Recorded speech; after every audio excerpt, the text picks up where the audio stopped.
Hot అంశాలపై debate news బెంచ్కి స్వాగతం. అకస్మాత్తుగా ఒక కొత్త విషయం ప్రపంచమంతా ఈరోజు పొద్దున్నే తెలిసి దిగ్భ్రాంతికి గురైంది. అదేంటంటే సిరియా, లెబనాన్ ఈ రెండు ప్రాంతాలలో ఉన్నటువంటి ఇరాన్ అనుకూల తీవ్రవాద సంస్థలకు సంబంధించిన వ్యక్తుల చేతులలో ఉన్న పేజర్లు ఒక్కసారిగా పేలిపోయినాయి. వందల కొద్ది కాదు, వేల కొద్ది. దాంతో కొంతమంది చనిపోయారు, వేలాది మంది గాయపడ్డారు అన్నటువంటిది. పేజర్ అనేటటువంటిది మన తరంలో నాలాంటి వయసు ఉన్నటువంటి వాళ్ళకైతే తెలుసు, కానీ ఇప్పుడున్నటువంటి యువతరానికి తెలియకపోవచ్చు.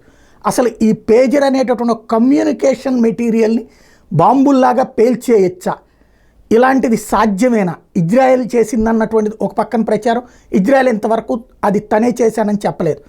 అయితే పేలిపోవడం మాత్రం వాస్తవం. ఇది మిస్టెక్కా, వర్క్లో మిస్టెక్కా, లేకపోతే కనుక నిజంగా కుట్రతో జరిగిందా? ఈ అంశాలకు సంబంధించి మాట్లాడేందుకు ప్రముఖ టెక్నికల్ ఎక్స్పర్ట్, అలాగే సంఘ సేవకులు, కంప్యూటర్ ఎరా వ్యవస్థాపకులు శ్రీధర్ ప్రస్తుతం మనతో పాటు ఉన్నారు. నల్లమోతు శ్రీధర్ గారు, నమస్తే అండి. సార్ నమస్తే. అసలు పేజర్ని ఇవాళ దానంతటా అది పేలింది అనుకోవాలా? పేజర్ అనే దాని గురించి అసలు ఒక్కసారి ఇవాళ సమాజానికి తెలియజేస్తే బాగుంటుందండి. తప్పకుండా సాయి గారు, ఇంతకుముందు మీరు అన్నట్లుగా మన తరంకే తెలుసు పేజరు. ఉదాహరణకి నేను సినిమా ఫీల్డ్ లో సినిమా జర్నలిస్ట్ ఉండేటప్పుడు చెన్నైలో కోదండపాణి థియేటర్లో, రికార్డింగ్ థియేటర్లో, వీటన్నిటిలో కూడా ఏదైనా సినిమాకు సంబంధించేసి ఏదైనా రికార్డింగ్ స్టార్ట్ అవుతుంది అంటే గనక అప్పట్లో ఉండే ఫిల్మ్ జర్నలిస్టులు పసుపులేటి రామారావు గారు కానీ, జగన్ గారు కానీ, ఇలా రకరకాలు ఉండేవాళ్ళు. వీళ్ళంతా కూడా మా దగ్గర అప్పట్లో మోటరోలా పేజెస్ ఉంటా ఉండేవి. సో మీకు కంప్లీట్ పరిచయం. సో జస్ట్ మోటరోలా పేజర్ లో ఆల్ఫా న్యూమరిక్ అని, న్యూమరిక్ అని రెండు ఉంటాయి. సో న్యూమరిక్ అంటే ఎవరైతే మెసేజ్ పెట్టారో ఓన్లీ వాళ్ళ ఫోన్ నెంబర్ మాత్రమే వస్తుంది. అదే ఆల్ఫా న్యూమరిక్ అని చెప్పేసి అంటే కనుక వాళ్ళు ఎలా పంపించి ఉండేవాళ్ళు అంటే కనుక కోదండపాండే థియేటర్ అని చెప్పేసి షార్ట్ ఫామ్ లో అది 9 AM అని ఒక మెసేజ్ వచ్చేది. సో 16 క్యారెక్టర్స్ లో దాన్ని చూసుకొని నీరెస్ట్ ఎక్కడి నుంచి ఏ నెంబర్ నుంచి వచ్చిందో నీరెస్ట్ ఆ పిఆర్ఓ కాల్ చేసి ఇంకా డీటెయిల్స్ కావాలంటే డీటెయిల్స్ తెలుసుకోవటం, లేకపోతే కనుక ల్యాండ్ లైన్ ద్వారా ఇదంతా జరిగేది. సో లేకపోతే థియేటర్కి వెళ్తూ ఉండేవాళ్ళు. అంటే పేజర్ అనేది బెల్ట్ కి పెట్టుకోవటం అనేది చాలా ఒక అద్భుతమైన, చాలా గొప్పగా ఉన్నట్లుగా భావించేవాళ్ళం. యాక్చువల్లీ పేజర్ పెట్టుకొని ఉంటే కనుక అది ఒక అందంగా భావించేవాళ్ళం కూడా. సో ఆ స్టేజ్ నుంచి తర్వాత ఒక 3-4 సంవత్సరాలకే ఫీచర్డ్ ఫోన్స్ అందుబాటులోకి రావటం, ఆ తర్వాత స్మార్ట్ ఫోన్స్ అందుబాటులో రావటం, పూర్తిగా టెక్నాలజీ చేంజ్ అయిపోవడం చూస్తున్నాం. కాకపోతే ఈ పేజెస్ వెళ్ళిపోవటం కనుక సాయి గారు, యాక్చువల్లీ అప్పట్లో ఉన్న పేజెస్ లోను ఇప్పుడున్న పేజెస్ లోను రెండు రకాల పద్ధతులు ఉంటాయి. ఒకటి ఫర్మ్వేర్ ద్వారా, అంటే లోపల ఉండే సాఫ్ట్వేర్ ద్వారా అది ఎక్స్ప్లోషన్ గురయ్యే విధంగా చేసే అవకాశం కొంత ఉంటుంది.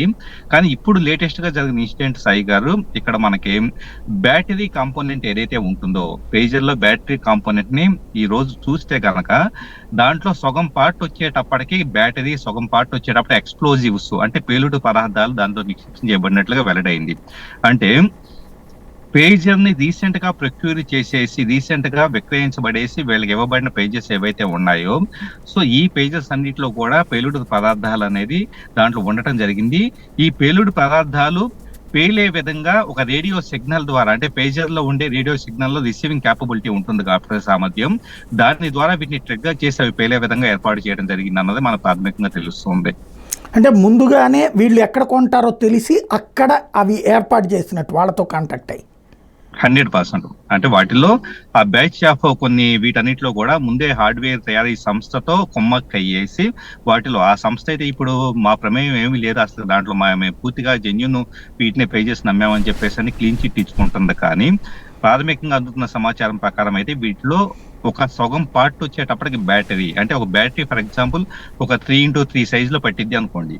ఆ 3x3 సైజ్ లో 3x1.5 వచ్చేటప్పుడు బ్యాటరీ ఉండేలాగా, 3x1.5 ఎక్స్ప్లోజివ్ ఉండేలాగా సో దాన్ని నిక్షిప్తం చేసేసి ఆ ఎక్స్ప్లోజివ్ కూడా ఏదన్నా రేడియో కమ్యూనికేషన్ వచ్చినప్పుడు మాత్రమే ట్రిగర్ అయ్యే విధంగా దాంట్లో బస్ ద్వారా కమ్యూనికేషన్ ఏర్పాటు చేయడం, ఇదంతా కూడా చేసినట్లుగా మనకు వెల్లడవుతుంది.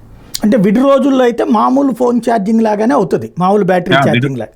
ఎగ్జాక్ట్లీ విడిగా వచ్చి దానికి ఒక ప్రాపర్ సిగ్నల్ వచ్చేంత వరకు ఆ సిగ్నల్ ట్రిగ్గరింగ్ ఫ్యాక్టర్, అది ట్రిగ్గర్ చేసినప్పుడు మాత్రమే అది పేలే విధంగా, రిమైనింగ్ సందర్భాల్లో మామూలుగా ఉండేలాగా, ఎంత హీట్ ఉన్నా కానీ, ఎంత ఇదైనా కానీ, టెంపరేచర్ ఫ్యాక్టర్స్ లేదా నాన్ స్టాప్ ఛార్జింగ్ పెట్టున్నా కానీ ఎలాంటి సందర్భాల్లో కూడా అదేం కాదు.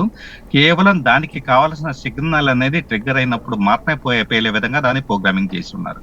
అంటే సదరు పేజర్ సంస్థతో కుమ్మక్కై చేయడానికి ఉంటుందా, లేదా బ్యాటరీలు ఏమన్నా విడిగా కొని వాళ్ళు దాంట్లో పెట్టుకునే వాటిట్లో బ్యాటరీల దగ్గర ఇట్లా చేసి ఉండొచ్చునా?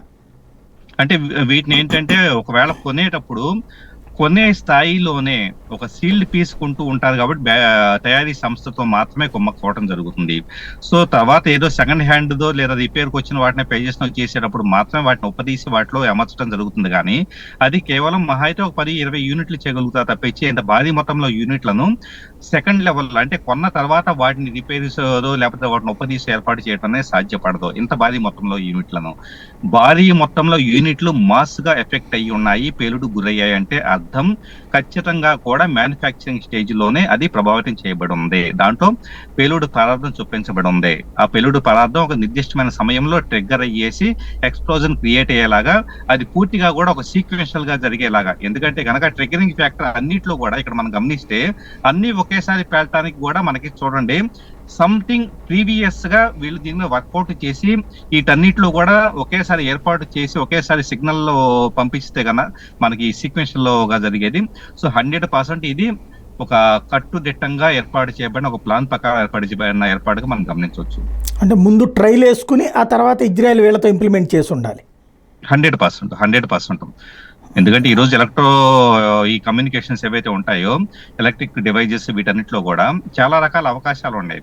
అంటే ఈ రోజు మనం అనుకుంటున్నాం కానీ స్మార్ట్ ఫోన్స్ ఇవన్నీ ఈ రోజు పేజర్స్ చూస్తున్నాం, రేపు స్మార్ట్ ఫోన్స్ తో కూడా ఇదే రకమైన, ఎందుకంటే ప్రతి ఫోన్ లో 6000 mAh బ్యాటరీ అనో లేకపోతే 7000 mAh బ్యాటరీ అనో మనం గొప్పగా చెప్పుకుంటూ ఉన్నాం. కానీ ఇదే కాంపోనెంట్ ఇలాగా సంథింగ్ కొంత ఎక్స్ప్లోజివ్ అనేది స్మార్ట్ ఫోన్స్ లో పెట్టగలిగే ఉంటే వాటిలో అన్నిట్లో ఒకేసారి ట్రిగ్గర్ చేయగలిగి ఉంటే కనుక స్మార్ట్ ఫోన్స్ కూడా పేలిపోతూ ఉంటాయి. ఎందుకంటే ప్రతి డివైస్ కూడా it's a kind of battery component ఉంటుంది, మెమరీ ఉంటుంది, మదర్ బోర్డు ఉంటుంది, కెమెరా మాడ్యూల్స్ ఉంటాయి, జీపీఎస్ ఇలాంటి మాడ్యూల్స్ ఉంటాయి, ఇలాంటి అన్ని కూడా కలిపి ఉంటాయి. కాబట్టి దీంట్లో ఎక్కడైనా ఒక పార్ట్ లో సగం పార్ట్ బ్యాటరీ సగం పార్ట్ ఎక్స్ప్లోజివ్ పెట్టడం అనేది ఆశ్చర్యకరమైన విషయం కాదు, అసాధ్యమైన విషయం అయితే కాదు. భవిష్యత్తులో మనం ఫోన్లు కొనేటప్పుడు కూడా మనల్ని శత్రువు అయినటువంటి ఏ చైనా లాంటి దేశాల దగ్గర నుంచి కొనకూడదేమో. ఖచ్చితంగా సాయి గారు, చైనా గానీ తైవాన్ గానీ, తైవాన్ లో చిప్ మ్యానుఫ్యాక్చరింగ్ స్టేజ్ లో చాలా చోట్ల చిప్ తయారీ వచ్చి మదర్ బోర్డ్స్ కానీ ఫోన్ లో ఉండే బోర్డ్స్ కానీ ఇలాంటివంతా కూడా తైవాన్ నుంచి ఇంపోర్ట్ చేయబడుతూ ఉంటాయి. సో చైనాలో ముఖ్యంగా చెప్పాలంటే చైనా స్మార్ట్ ఫోన్స్ చీప్ గా రావడానికి సంబంధించి అక్కడ ఓఈఎంస్ ఎక్కువగా ఉంటూ ఉంటాయి. సో స్మాల్ స్కేల్ ఇండస్ట్రీస్ లోపల ఉంటాయి, అక్కడ క్వాలిటీ చెకింగ్ ఉండదు. దురదృష్టవశాత్తు ఇప్పుడు ఎంతో కొంత కొరియా కంపెనీ సామ్సంగ్ లేదా యాపిల్ ఐఫోన్ ఇలాంటి వాటి పరంగా అయినా ఎంతో కొంత మనం సెక్యూర్డ్ గానో నెంబర్ ఆఫ్ సెక్యూరిటీ చెక్స్ జరుగుతాయి అనుకోవచ్చు. కానీ చైనాకు సంబంధించిన స్మార్ట్ ఫోన్స్ లో చాలా లీస్ట్ గా security checks at the same time అవి సురక్షితంగా ఉంటాయా, పేలుడు గురవుతాయా, వీటన్నిటిలో మనం చూస్తే కనుక వాటి గురించి ఎలాంటి స్ట్రెస్ టెస్ట్లు అనేది వాటిలో సరిగా చేయకపోవటం వలన తక్కువ రేటుకు వస్తూ ఉంటాయి, జనాలు హ్యాపీగా వెచ్చలవిడిగా కొంటూ ఉంటారు, ప్రమాదాలకు గురవడం కూడా మనకు ఉత్తరంలో చూస్తున్నాం. ఊరికి ఓవర్ నైట్ ఛార్జింగ్ చేసిన ఫోన్ పేలిపోయిందని చెప్పేసి ఇలాంటి సంఘటన ఎక్కువ చైనా ఫోన్స్ లో జరగడానికి కారణం క్వాలిటీ చెకింగ్ సరిగా జరగకపోవటం. ఇదే సంఘటన మనం ఇప్పుడు సాయి గారు ఏ చైనా తయారీ వాళ్ళతోనూ ఒక టెర్రరిస్ట్ యాక్టివిటీ వాళ్ళు ఒప్పందం కుదుర్చుకున్నారు అనుకోండి. సో అక్కడి నుంచి ప్రొక్యూర్ చేయబడే కాంపోనెంట్స్ అనేదంతా కూడా ఈ సంస్థలో చైనా ఫోన్ తయారీ సంస్థలో వీళ్ళ ఫోన్స్ లో చొప్పిస్తే గనక ఆటోమేటిక్ గా విక్టిమ్స్ ఎవరవుతాం మనమే కదా. అంతే కదా, అట్లాగే ఉంది. అసలు వీళ్ళే డైరెక్ట్గా సెల్ ఫోన్ తయారు చేసేసి 2000కు 3000కు స్మార్ట్ ఫోన్లు అమ్ముతామంటే మనమే కొనేస్తాం కదా ఈజీగా, హ్యాపీగా. మంచి ఆఫర్ అండి. అప్పుడు తీవ్రవాద సంస్థలే తయారు చేసేది సెల్ ఫోన్ తయారు చేసి 2 నుంచి 5,000 రూపాయలకి, అంటే దేశం అంతా కొనేసుకున్న తర్వాత అప్పుడు చేయొచ్చు కదా వాళ్ళ యాక్టివిటీ.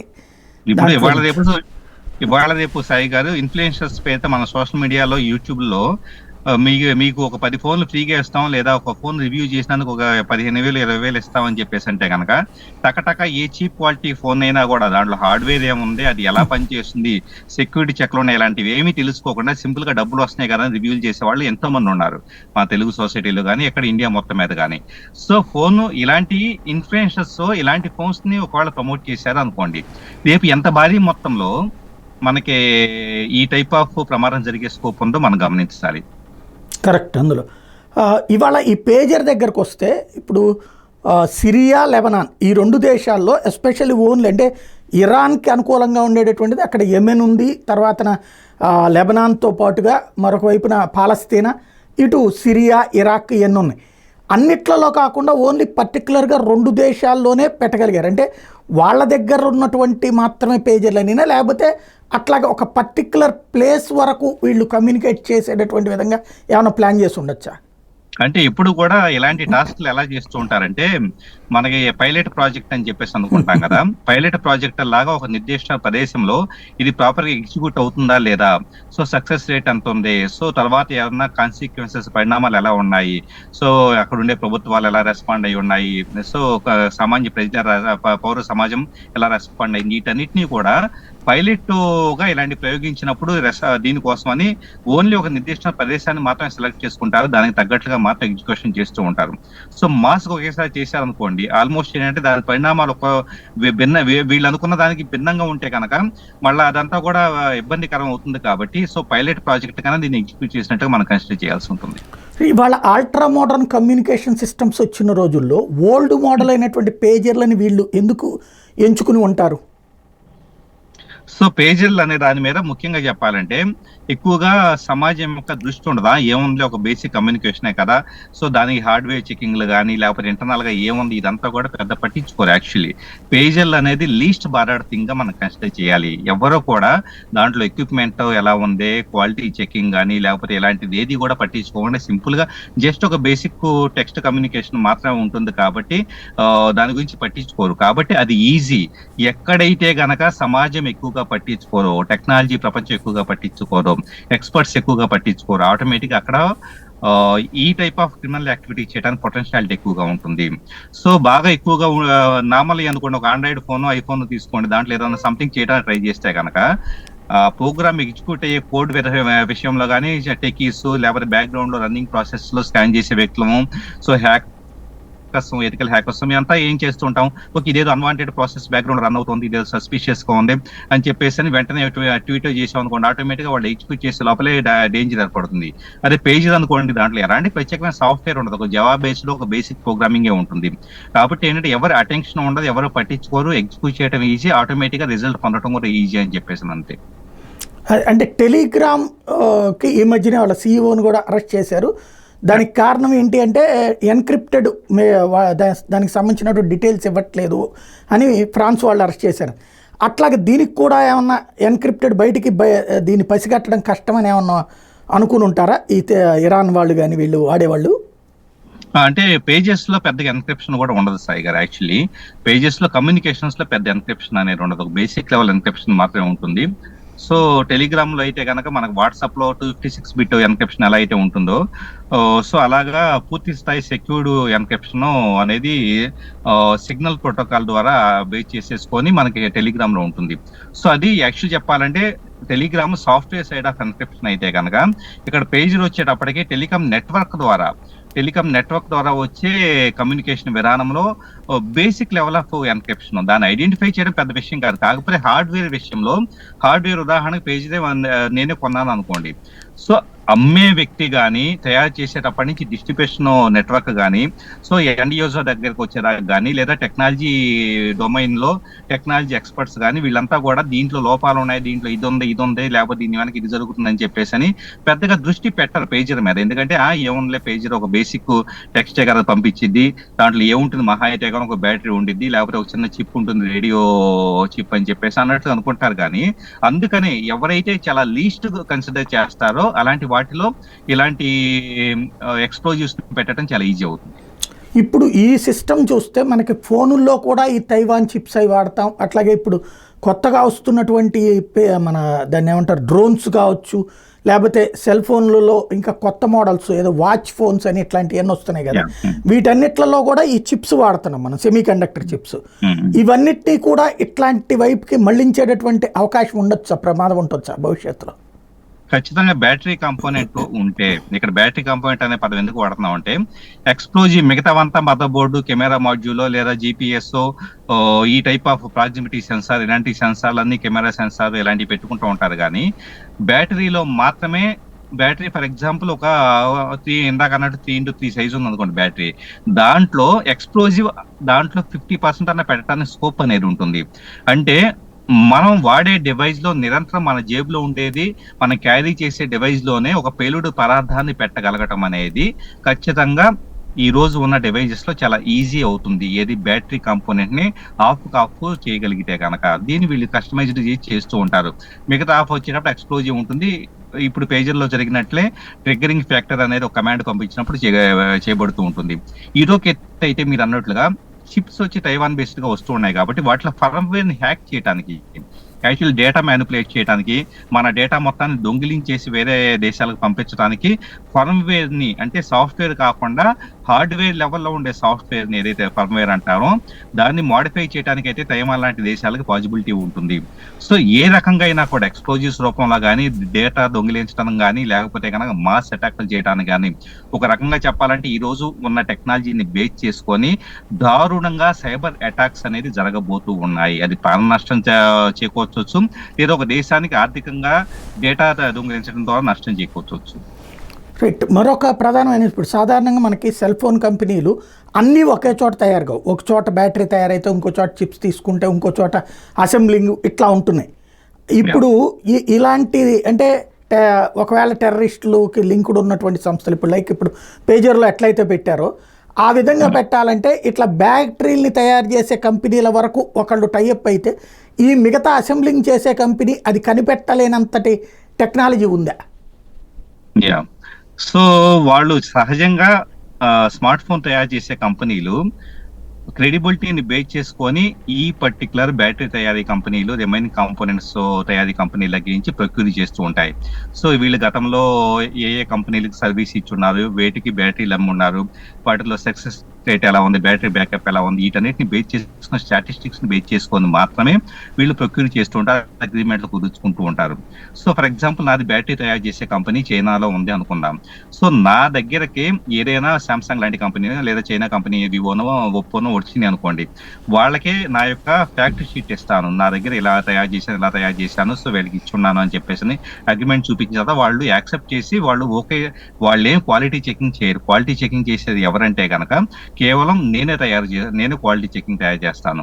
సో నా క్వాలిటీ చెకింగ్ నేనేం చేస్తాను, టెర్రరిస్టిక్ యాక్టివిటీస్ కి వాళ్ళకే కొమ్ము కాసి నేను ఈ ఎక్స్ప్లోజివ్ కాంపోనెంట్ పెట్టి బ్యాటరీ తయారు చేసి క్వాలిటీ చెకింగ్ పాస్డ్ అని చెప్పేసి ఒక గ్రీన్ కలర్ మార్క్ వేసి నేను ఈ కంపెనీలకి, స్మార్ట్ ఫోన్ కంపెనీలు నేను ఆ బ్యాటరీలు పంపించాను అనుకోండి, భారీ మొత్తంలో నష్టం జరుగుతుంది. సో కాకపోతే ఇక్కడ ఏంటంటే మోస్ట్ ఆఫ్ ద పెద్ద బ్యాటరీ మ్యానుఫ్యాక్చరింగ్ కంపెనీస్ ఈ పని చేయవు. ఎందుకంటే వాళ్ళకి ముందు పెద్ద సంస్థల నుంచి ఆర్డర్స్ రావడం ఆగిపోతాయి. చిన్న చితకా కంపెనీస్ ఇలాంటివి వాటికి దారితీసే అవకాశం ఉంటుంది. అందుకనే చీప్ క్వాలిటీ ఫోన్స్ కొన్నప్పుడు ఆటోమేటిక్ గా వాటిలో చీప్ క్వాలిటీ కాంపోనెంట్స్ వాడబడుతూ ఉంటాయి. ఆ చీప్ క్వాలిటీ కాంపోనెంట్స్ ని ఎవరు తయారు చేస్తారంటే కనుక ఇలాంటి మ్యానిపులేట్ చేయగలిగే అవకాశం ఉండే సంస్థలు తయారు చేస్తాయి. కాబట్టి కొంతవరకు తక్కువ రేటు వస్తువుల విషయంలో జాగ్రత్తగా ఉండాల్సిన అవసరం ఉంది. మరొకటి సాధారణంగా మనం ఈ సినిమాల్లో వీటిలో చూస్తుంటాం, ఏది గుండెకి కనుక ఫేస్ మేకర్ లాంటిది పెడితే వాటిని మనం బయట నుంచి హ్యాక్ చేసి ప్రాణాలు తీయొచ్చు లాంటి. ఇప్పుడు మన చేతుల్లో ఉన్నటువంటి కమ్యూనికేషన్ సిస్టమ్స్ని, అంటే సెల్ ఫోన్సా లేకపోతే కనుక ఇవి బ్లూటూత్లు ఇవి వాడుతున్నాం కదా, వాటిని ఆల్రెడీ మనం రెగ్యులర్గా వాడే వాటిని ఎవరైనా హ్యాక్ చేసి ఇలాంటి ఇబ్బంది పెట్టగలిగేటటువంటి పరిస్థితి ఉంటుందా? ఖచ్చితంగా సాయి గారు. ఇప్పుడు ముందు అన్ని ఇంటర్నెట్ ఆఫ్ థింగ్స్ అంతా కూడా వీటితో బ్లూటూత్ ద్వారా కానీ, లేకపోతే వైఫై ద్వారా కానీ, లేకపోతే ఐఆర్ బేస్డ్ గా కానీ కమ్యూనికేషన్ జరుగుతూ ఉంటుంది. కాబట్టి ఇంకా చెప్పాలంటే ముందు భవిష్యత్తులో నాన్ ఇన్వాజివ్ ఇంప్లాంటేషన్స్ వస్తూ ఉన్నాయి. ఏంటంటే మన శరీరంలోనే ఒక చిన్న చిప్ అనేది మనమేమి కట్ చేయాల్సిన పని లేకుండానే, శరీర భాగాన్ని కట్ చేయాల్సిన పని లేకుండానే సింపుల్ గా స్కిన్ సర్ఫేస్ లో పెట్టే విధంగా దాని ద్వారా మన బయోమెట్రిక్స్ ఏవైతే ఉంటాయో, అంటే వైటల్స్, మన టెంపరేచర్ కావచ్చు, లేకపోతే కనుక రిమైనింగ్ డేటా అంతా కూడా పంపించబడేలాగా, సెంట్రలైజ్ దానికి మన లేటెస్ట్ ఎమోషనల్ స్టేట్ ఇలాంటివంతా పంపించబడేలాగా ఇలాంటి ఎన్నో రకాల చేంజెస్ పీపుల్ మనం ఊహించిన ఎన్నో రకాలు రాబోతూ ఉన్నాయి. సో ఖచ్చితంగా మీరు అన్నట్లుగా ఈ డేటా మొత్తం ఇప్పుడు ఫర్ ఎగ్జాంపుల్ ఇలాంటి ఒక చిన్న చిప్ దగ్గర నుంచి మొబైల్ ఫోన్ నుంచి క్లౌడ్ సర్వర్ దగ్గర నుంచి డేటా అనలిటిక్స్ సంస్థ జనరేట్ చేసి ఒక రిపోర్ట్ ని మనకు ప్రొవైడ్ చేస్తుంది. ఇది కార్బోహైడ్రేట్స్ తగ్గించాలి, లేకపోతే ఫైబర్ తగ్గించాలని. ఇదంతా ఏం జరుగుతుంది, ఇంటర్ కనెక్టెడ్నెస్. వీటన్నిటిలో ఎక్కడ డేటా హ్యాక్ చేయబడ్డా కూడా ఎవరైనా కానీ ఈ నెట్వర్క్ కమ్యూనికేషన్ ఒక వైఫైలో కానీ బ్లూటూత్లో కానీ చొరబడగలిగితే కనుక ఆ డేటాని మార్చొచ్చు. అట్ ద సేమ్ టైం ఆ డేటా మొత్తాన్ని కూడా హ్యాక్ చేసేసి థర్డ్ పార్టీస్కి అమ్ముకోవచ్చు, లేకపోతే ఇంకా ఏదైనా చేయొచ్చు. ఉదాహరణకి ఒక హాస్పిటల్లో జరుగుతుంది, హాస్పిటల్లో వచ్చేటప్పటికి రోబోటిక్ నీ సర్జరీ జరుగుతుంది అనుకోండి. రోబోటిక్ నీ సర్జరీ అంటే కనుక ఇప్పుడు ప్రిసిజన్ ఎక్కడ మోకాలి చెప్ప కరెక్ట్ గా ఉంటుంది, దాని సైజ్ ఎలా ఉంటుంది అదే ఐడెంటిఫై చేస్తుంది అనుకోండి.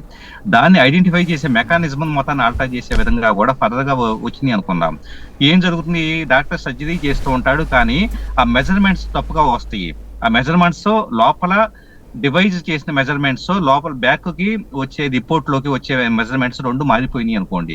సో ఆటోమేటిక్ ఇతను ఏం చేస్తాడు, వేరే బయటకు వచ్చిన మెజర్మెంట్స్ బట్టి మోకాలు చెప్పి మార్చాడు అనుకోండి, ఆటోమేటిక్ గా విక్టిమ్ ఎవరైతే పేషెంట్ ఉంటారో సఫర్ అవ్వాల్సి వస్తుంది. ఇలా ఎన్నో రకాల ప్రమాదాలు మనం చూడబోతున్నాం సాయి గారు. చాలా డేంజరస్ సిచ్యుయేషన్. ఇంకొకటి వార్త వాళ్ళే చూసి ఆర్టిఫిషియల్ ఇంటెలిజెన్స్ ద్వారా కొత్తగా మనం మెదడులో ఉన్నటువంటి ఆలోచనని అలెక్సా కమ్యూనికేషన్గా ఇస్తుంది అన్నటువంటిది. అవి రేపు పొద్దున ఒక టెర్రరిస్ట్ని మనం కనుక బంధించామనుకోండి, ఆ టెర్రరిస్ట్ తన మెదడులో నుంచి అలెక్సా కమ్యూనికేషన్, అలెక్సా ఎక్కడో ఉన్నటువంటి బాంబులు డివైజెస్ని కనుక లింక్ అయ్యి ఉంటే అది ప్రమాదకరం కావాలి. ఖచ్చితంగా ఖచ్చితంగా. ఇప్పుడు మన ఆలోచన విధాలు, మంచి వాళ్ళ ఆలోచన విధానం వచ్చేటప్పటికి మనం ఫర్ ఎగ్జాంపుల్ ఒక పెరాలసిస్ వచ్చిన పేషెంట్ ఉండాలి అనుకున్నా, అతని మైండ్ లో అతని మోటార్ యాక్టివిటీ మాత్రం డ్యామేజ్ అయింది అంటే అతని బ్రెయిన్ నుంచి కాళ్ళకి చేతులకి సెంట్రల్ నర్వస్ సిస్టమ్ ద్వారా సిగ్నల్ మాత్రమే కట్ అయింది తప్పించి అతని ఆలోచనలు నడుస్తూనే ఉంటాయి. ఇప్పుడు అతని ఆలోచనలు మీరు చెప్పినట్టు అలెక్సాకి ట్రాన్స్ఫర్ చేయగలిగాం అనుకోండి, అతను టీవీ ముందు కూర్చుంటాడు, ఇంట్లో ఎవరో లేరు, రిమోట్ ఛానల్ మార్చాలి అనుకుంటే సో ఛానల్ 32 కావాలన్నాడు అనుకోండి, మైండ్లో అనుకుంటే ఆటోమేటిక్ గా అలెక్సా కానీ లేకపోతే టీవీలో స్మార్ట్ టీవీలో వచ్చే ఎక్విప్మెంట్ కానీ ఆ 32 ఛానల్ అనేది చేంజ్ చేయగలుగుతుంది. ఇదంతా ఒక positive side of artificial intelligence. కానీ నెగిటివ్ సైడ్ ఆఫ్ ఇదేంటంటే ఇదే మనిషి ఆలోచనల్ని ఇదే ఆర్టిఫిషియల్ ఇంటెలిజెన్స్ ద్వారా ప్రపంచంలో ఉండే అన్ని సందర్భాల్లో అన్నిటికీ కనెక్ట్ అయిపోయేసి దేనైనా మ్యానిపులేట్ చేసి ఇతను ఒక జైలు గదిలో కూర్చొని కూడా అతను కావాల్సిన పనులన్నీ చేసుకునే విధంగా, ప్రపంచం మొత్తాన్ని చక్కదిద్దే విధంగా, ప్రపంచంలో అతను చేయాల్సిన ఒక ఆపరేషన్స్ అంతా కూడా చేసి పూర్తిగా కూడా విధ్వంసం సృష్టించేలా కూడా అతను చేయగలుగుతాడు. కాబట్టి ఖచ్చితంగా ఇది నిరంతరం మానిటర్ చేయబడాలి. సో ఎక్కడెక్కడ కమ్యూనికేషన్ ఎలా నడుస్తూ ఉంది, దీన్ని ఫిల్టరింగ్ చేసే మెకానిజమ్స్ కానీ ఇలాంటివంతా కొన్ని దగ్గర జామాస్ పెట్టుకోవడం కానీ, సో ఉదాహరణ జైలే ఉంది అక్కడ ఖచ్చితంగా జామాలు పెట్టుకోవడం, ఇలాంటి కొన్ని పరిస్థితులు ఏది చేయాల్సి ఉంటుంది సాయి గారు. రైట్. మరొక లాస్ట్ పాయింట్, ఏదైతే పేజర్ని ఇన్వెంట్ చేసింది 1949లో అల్గ్రాస్, ఈయన జూయిష్ ఇంజనీరు అని చెప్తున్నారు అనమాట. యూదులకు సంబంధించి, ఇప్పుడు ఇది ఇజ్రాయెల్ అంటే యూదులది కాదు అంటే ఆ రోజు నుండి ఏమైనా స్కెచ్ చేసి జరిగి ఉంటుంది అనుకోవాలా, లేకపోతే ఇప్పుడు కొత్తగానే ప్లాన్ చేసి ఉండొచ్చు అనుకోవాలా? లేదండి, పేజర్ అనేది టెలికామ్ దీంట్లో ఒక ఇప్పుడు గ్రహం బెల్ ఉన్నారు, సో ఎలా టెలిఫోన్ కనుక్కొని ఉన్నారు, ఇట్స్ ద పరిణామ క్రమంలో వచ్చిన ఒక ఇన్వెన్షన్ గానే మన పేజర్ని చూడాల్సి ఉంటుంది తప్పించేసి మనం ఇలా ఇంటర్లింక్డ్ గా ఇది అప్పటి నుంచి ఇలా జరిగింది కాబట్టి ఇలా అని చెప్పేసి అనుకోవడానికి ఏమాత్రం స్కోప్ లేదు. అలా జరగాలనుకుంటే ఇప్పటికే దాన్ని ఎన్నో సందర్భాలు మిస్యూజ్ చేసి కూడా ఉండేవాళ్ళు. మనకి అరౌండ్ 90s లోనే ఫస్ట్ టైం మనకి ఇండియాలో పేజర్ వచ్చింది, అప్పటికే ప్రపంచవ్యాప్తంగా చాలా చోట్ల వినియోగంలో ఉంది. సో అప్పుడే ఎన్నో మరి సంఘటనలు జరిగి ఉండాల్సింది. సో ఈ రోజు పీపుల్ ఎక్కడెక్కడ ఏ కమ్యూనికేషన్ మీడియం వాడుతూ ఉన్నారో దాన్ని బేస్ చేసుకొని ఈ విధ్వంసం సృష్టించడానికి ఎక్కడ అవకాశం ఉందో ప్రయత్నిస్తుంటారు తప్పించేసి ఇది ఎప్పటి నుంచో ఏళ్ల తరబడి నుంచి కొనసాగుతుంది అయితే ఏమాత్రం కాదు. ఈ రోజు వినియోగంలో ఉన్నవే, సో ఆ వినియోగంలో ఉన్నవి లీస్ట్ పీపుల్ పట్టించుకునేవి అంటే దాని గురించి ఏమాత్రం ఆలోచించకుండా చేసే వాటిలో అయితే కనుక మనం ఈజీగా అడాప్ట్ చేయొచ్చు, ఇంప్లిమెంట్ చేయొచ్చు అని చెప్పేసి వీళ్ళు ఆలోచించి చేసిందిగా మనం కన్సిడర్ చేయాలి. రైట్.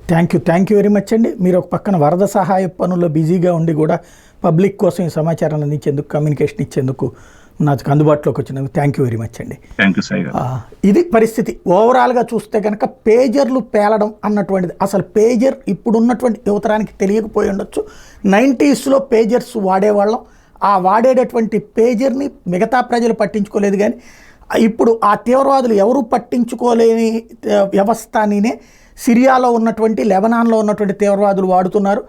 ఆ పేజర్లో వాళ్ళు వాడే పేజర్లని కనిపెట్టి మరీ దాన్ని దెబ్బ కొట్టేటటువంటి ఎత్తుగడ ఇప్పటిదాకా ఇజ్రాయెల్ కానీ మొసాద్ కానీ మేము చేసామని ప్రకటించలేదు. కానీ ఇదైతే అట్టించినే జరుగుంటుందన్నటువంటిదే ప్రపంచం అంతా నమ్ముతోంది.